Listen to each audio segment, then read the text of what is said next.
Introducing the D'Addario Autolock, made with locking strap ends for an easy-to-use, clip-on system. When you're done, just pull the latch and slide it off. Keep your guitar on lock with D'Addario Autolock. So talk to me about it, because you've played a lot of instruments through the years, and I'm guessing a lot of that homework and what you did and didn't like added up to what you designed here in your lap. Yeah, so this is a Craftsman Series 1. It is a chambered mahogany body with a spruce top. Clearly, I had some Malcolm Young aesthetic-leaning tendencies in making just what was a very simple, just rock and roll machine. I'm in the midst of doing a second run of these. Pre-orders are closed, by the way, but I'll make more. There's going to be some Series 1s with Wenge tops, which is what Donna has.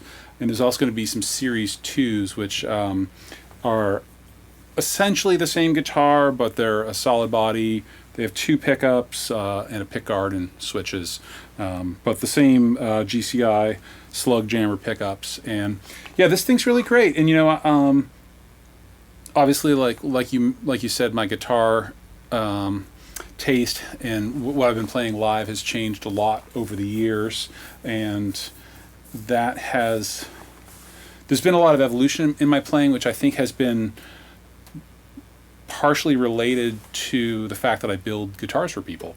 And initially, when I first started GCI, I was doing a lot of custom work for people, and people would spec all sorts of different things. And I would always think someone was crazy. They were like, well, I want some Bill Lawrence pickups, and I want a Perloid pickguard, and I want, obviously you want EMGs, or you don't want Perloid, you want Mint, all kinds of weird stuff that every guitar player has their own personal taste. Yeah. And it's really interesting for me to see how different that is from person to person, and something that's obviously the right choice aesthetically or sonically for one person is totally wrong for the other. And I try not to be too stuck up about that. And I think letting go of some of my early inclinations about what a guitar should look like and what a guitar should sound like actually opened me up a lot in finding new tones that really spoke to me and worked for me. And that process began when I started recording bands, when I had to accept that my idea of tone in my band was not the only thing that I had to be aware of and proficient at. And then that was furthered in what I was just talking about, in trying to come up with instruments that worked well for people who weren't me and who were playing music that's different than the music that I play. Now, when it comes to designing this and opening it to the public to buy it, were your tastes included in this, and were they precise, or were you more broad in terms of letting people? Obviously, you're only doing one type of run of instruments, meaning certain appointments for each instrument can't be changed, and it's kind of take it as it is thing. So when you're coming to the table with this, was it more of an idea hey, this is what I like in a guitar, and this is what people can like or not like, or were you trying to make things more of a wider palette to hopefully have people be interested in it? Both. Okay. Yeah, both. Because there's things that about my taste in playing that I think are outliers. Two things. One is I like an 1 3/4 wide fretboard at the nut, and not a lot of other people are comfortable with that, because I just I have really big hands and I have big fingers, so having that extra string spacing is really helpful for me. And I first got into that in playing the Rickenbacker 650s, which are like that, but it's a little uncommon. I didn't really want to do that, at least on my initial offering. This is my first production guitar, even though I've made a lot of guitars prior to this.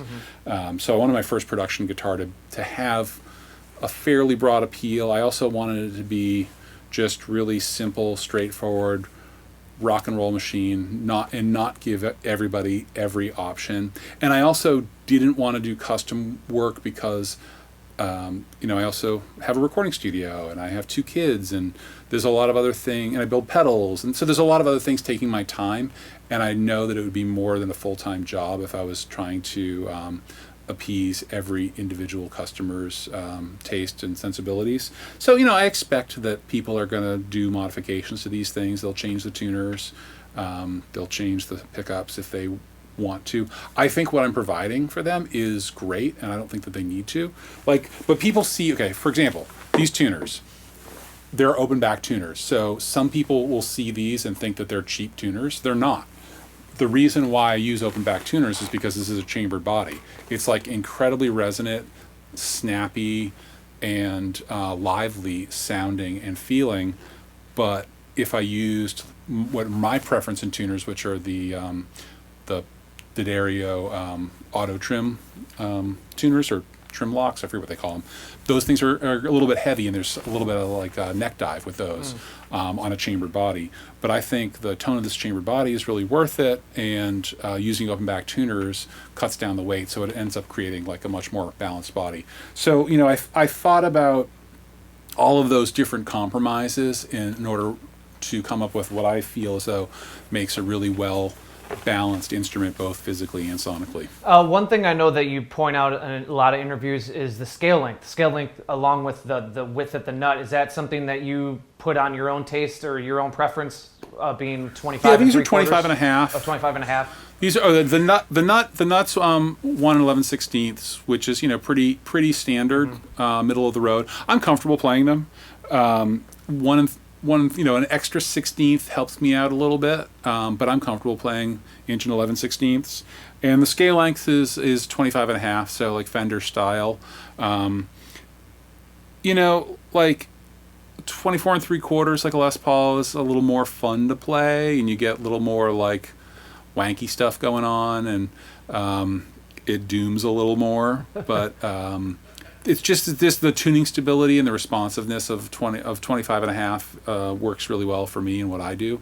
So this is a guitar I'm going to play in Converge. Gotcha. For sure. And then before we move on to anything else, is for the pickup, for like what people are going to get off the shelf or through your website, and then what have you been using with this specific guitar and in conjunction with other GCI stuff? Because I know you've previously used the Hetfield from the EMG, and then I know recently the Lawler DB's been a favorite, so kind of 3 questions in one. Oh yeah, Lawler DB is killer. The Lawler DB is like a really deep sounding pickup, but it still has a lot of articulation. So a lot of times like deep sounding pickups end up being muddy, but for whatever reason, whatever magic Lawler does, like they've been able to make something that's still really articulate. And I really do like that pickup. But I think I also just like that dual blade format. Like Bill Lawrence stuff is cool. I have this neat Wild Customs guitar that has a pickup made by a French company called SP Customs. That's a great pickup. Currently, I have an earlier prototype of the Craftsmen that's a Wenge, a dark Wenge top. It almost looks black. That one had the Lawler in it for a while. But right now has an Avedisian dual blade pickup it's not quite as deep as the Lawler, but it has a little more sparkle. So I've been enjoying that lately. The company I have wanting these pickups for me, I ended up liking the results that we were getting from these oversized slugs better than the blades that they were using. So that's why we came up with this thing called the Slug Jammer. And I think this thing's great too. I'm gonna be using this for upcoming Converge shows. Cool. And is there anything that you gave to the pickup winder, like in terms of like specs or certain ranges you wanted the winds to be, or maybe other pickups that they can kind of reference?